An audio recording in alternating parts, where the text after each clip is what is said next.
With the NCAA tournament finally coming to a close, all the big shots, big moments, and big celebrations, let's take a second to take a look back at all the best finishes that were used in this year's tournament. Finishes that can be used by players of all levels and sizes to help their teams finish the season with the ultimate goal. Footwork and finishing go hand in hand. You can't be a good finisher without first having great footwork to put you in positions to score. First move I want to take a look at is the gauntlet or the pro hop. There are a couple benefits to this move. One, it allows you to navigate tight spaces and get around double teams when defenders rotate over. But more importantly, it's a strong, fundamentally sound move to have in your bag to take on contact and stronger defenders. Here's a great example of when to use this move by Fletcher Lawyer. So as he gets the handoff from Edey and turns the corner here, Ziegler is the one pass away defender located at the right elbow. Here's a good time to use this move. So Lawyer gets close enough to Ziegler to make a read. Ziegler isn't in the way to get a steal or deflection. And again, if Ziegler was a little bit closer here to get a deflection or a steal, then the read obviously is to hit the shooter in the right corner. So Lawyer breaks the floor or pounds the basketball really hard with his last dribble. And then he manipulates the ball over Ziegler's arm, what we call a branch, to get 2 feet into the paint to finish this layup. At the next level, very rarely will you have a drive that isn't contested by a one pass away defender or somebody at the rim. And so when defenders look to skirmish to the basketball, the pro hop or gauntlet allows you to manipulate the ball away from those hands to get to your finish.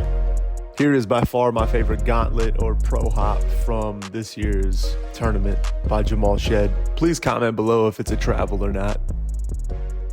He's waiting, and now all of a sudden, watch the big hop, and he gets the ball in the air, and boom, finishes it off. As he hezzies and attacks going left, this defender rotates over, but there's still just enough room for a reactionary gap. As he gauntlets through contact, you'll see there's a high branch to go through and a low branch to rip through. And from a posture standpoint, he does a great job of getting that ball tucked away from the hands. Now take a look at this landing. He is now facing the right sideline, where moments ago, his body was facing the baseline. By twisting away with the gauntlet, you get the basketball away from the hands, but now your body's facing the sideline. And this is the part most people don't do well enough. So after Jamal twists away from the defense, notice now he twists back to the rim. So his body was just facing the sideline. He's now facing the baseline again, and he's getting his fingertips to the front of the rim.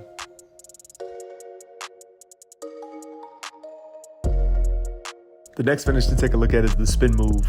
Again, the spin move is done a ton by players, but sometimes done incorrectly. Here's what a great spin move looks like. One of the best times to use the spin move is when the defender has cut you off your line of attack. The reminder of the spin is the dribble, drop, close. So dribble, you want to pound that last dribble into the floor or break the floor with the dribble so it stays in your hand longer. Drop means you want to take that left foot and you want to drop it past your defenders, almost sealing them like with a post up. And then close, meaning you want to close them off from potentially getting to your shot, getting all the way past them to get into your finish.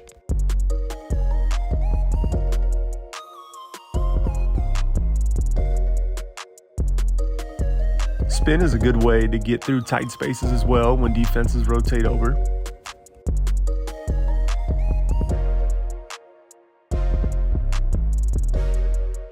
If the spin doesn't work initially, the other benefit is you get to spin and stay on balance. And there are also different types of spin. So here's like a really good example of a quick spin to get an advantage.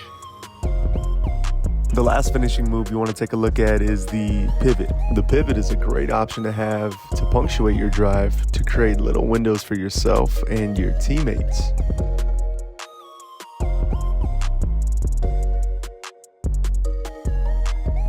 By using it at the end of the drive, you're able to get defenders to leave their feet, creating a wide open window for yourself, something that drives coaches on the other side crazy.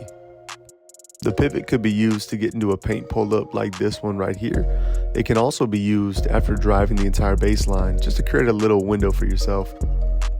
One of the reasons I like the pivot so much is if you look at this example, if this offensive player was to take this floater right here, Grant Nelson is in the way. Defensively, he can contest his shot with his length and his size. But just by taking this stride stop before a shot, This defender now has his feet off the ground. You're able to literally step past, and now you have a much easier, higher percentage shot. If the defender is still in your way at the end of your drive, or you feel a little bit off balance or out of rhythm, it's a really good opportunity to pivot at the end to create a better angle or window for yourself. It also allows you to go from having your feet in front of the defender to past the defender.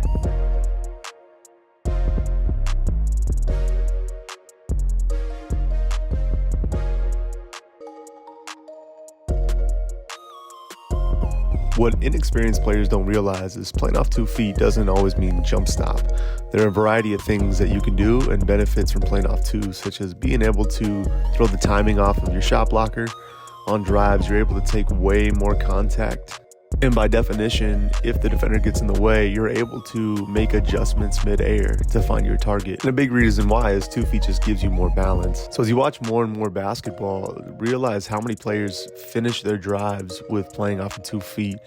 And again, not always finishing all the way at the rim, but having this balance to finish their series of dribbles. Because at the end of the day, the best basketball players are the best decision makers.